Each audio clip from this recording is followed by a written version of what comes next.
दोस्तों, अगर आपको भी लगता है कि बस म्यूचुअल फंड ले लिया, एसआईपी शुरू कर दी, अब लॉन्ग टर्म में बड़ा पैसा अपने आप बन जाएगा, तो ये वीडियो आपके लिए अलार्म बेल है।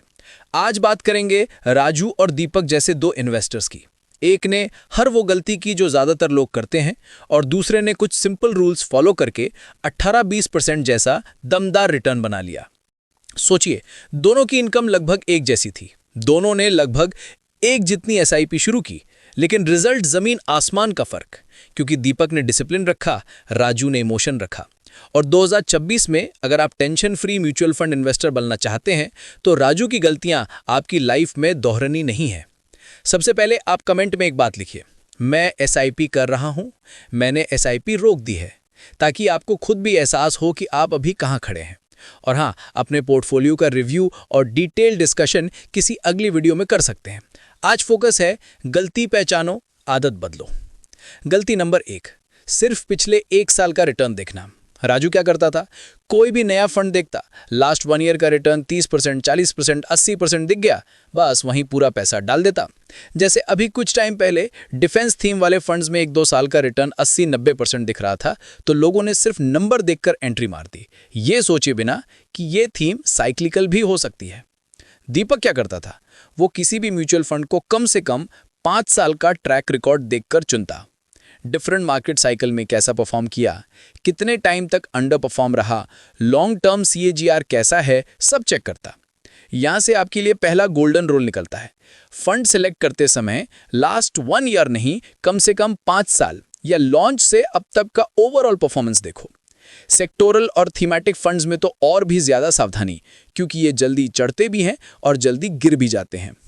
गलती नंबर 2, हर न्यूज़, हर वॉर, हर क्रैश पर घबरा जाना। रूस Ukraine, Israel Hamas, Iran Israel, America की पॉलिटिक्स, रिसेशन की न्यूज़, कभी ट्रंप की हेडलाइन, कभी ग्लोबल स्लोडाउन, हर ऐसी खबर पर राजू का दिमाग हिल जाता था। YouTube, news channel, social media, जहां भी क्रैश आ रहा है, भाग जाओ मार्केट से, सुनता वो एसआईपी रोक देता, कुछ फंड बेच देता और बाद में पछताता। दीपक ने क्या किया, उसने एक सिंपल प्रॉमिस खुद से किया, जो भी हो जाए लॉन्ग टर्म गोल के लिए मेरी एसआईपी रुकेगी नहीं।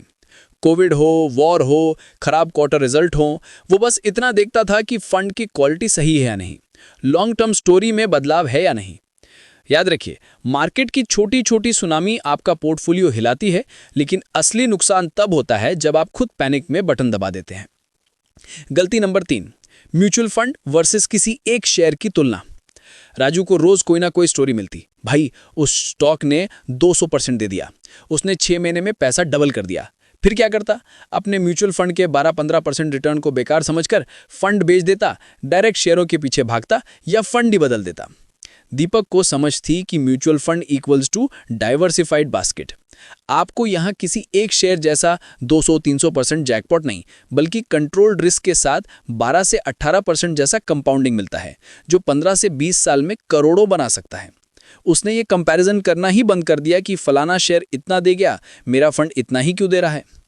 अगर आप हर बार किसी स्टॉक की सक्सेस स्टोरी से डिस्टर्ब होकर फंड बदलते रहेंगे, तो आप कभी भी किसी एक अच्छे फंड में इनफ टाइम ही नहीं बिता पाओगे और वहीं आपकी कंपाउंडिंग टूट जाएगी। गलती नंबर 4, एसआईपी को शॉर्ट टर्म प्रोजेक्ट समझना। राजू का माइंडसेट, चलो 1-2 साल के लिए एसआईपी कर लेते हैं, अच्छा रिटर्न मिला तो ठीक, नहीं तो निकाल लेंगे। अब इमेजिन कीजिए, मार्केट ने उसी 1-2 साल में गिरावट दिखाई, तो उसे लगेगा म्यूचुअल फंड तो बेकार है, घाटा करा दिया। दीपक का माइंडसेट, कम से कम 5 साल की तपस्या तो बेसिक है। गोल अगर 15 से 20 साल का है तो एसआईपी भी उतने ही साल चलेगी। उसने शुरुआत में ही डिसाइड कर लिया कि 1-2 साल के पैसे से एसआईपी नहीं करनी है, वो पैसा एफडी या लिक्विड जगह रखनी है। एसआईपी वही पैसा जो लंबा समय पार्क कर सके। एसआईपी को शॉर्ट टर्म एक्सपेरिमेंट बनाओगे तो आउटकम हमेशा डिसअपॉइंटमेंट ही होगा। SIP equals to long term game, ये लाइन अपने दिमाग में बोल्ड करके लिख लो। गलती नंबर 5, सारा पैसा एक ही फंड या एक ही कैटेगरी में ठूस देना। राजू क्या करता था, किसी एक हिटिंग थीम पर फिदा हो जाता, कभी डिफेंस, कभी पीएसयू, कभी स्मॉल कैप, और फिर सारा पैसा एक ही फंड में ठूस देता। कुछ टाइम तक जब तक वो थीम चलती सब ठीक लगता, जैसे ही करेक्शन आता पूरा पोर्टफोलियो लाल हो जाता। दीपक ने क्या किया, उसने बेसिक एसेट एलोकेशन सेट किया, जैसे 40 से 50% लार्ज एंड फ्लेक्सी कैप, 20 से 30% मिड कैप, थोड़ा बहुत स्मॉल कैप और सेक्टोरल और थीमेटिक में सिर्फ 10 से 15% तक। उसने कभी किसी एक फंड या एक थीम को पूरा पोर्टफोलियो नहीं बनने दिया।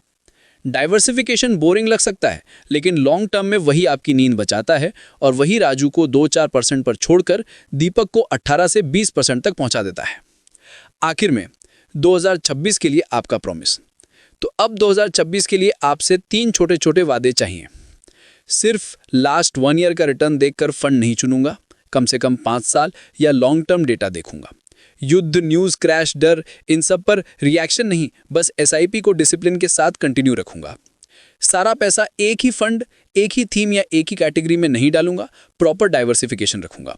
और सबसे इंपॉर्टेंट, म्यूचुअल फंड को 5, 10, 20 साल की जर्नी की तरह देखूंगा, ना कि 6 महीने 1 साल की लॉटरी की तरह।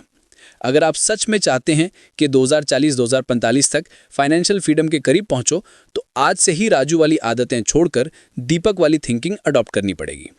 वीडियो के एंड में बस इतना कहूंगा, गलतियां कम होंगी तो टेंशन अपने आप कम होगी, और जब दिमाग शांत होगा तो पैसा ज़्यादा बनेगा।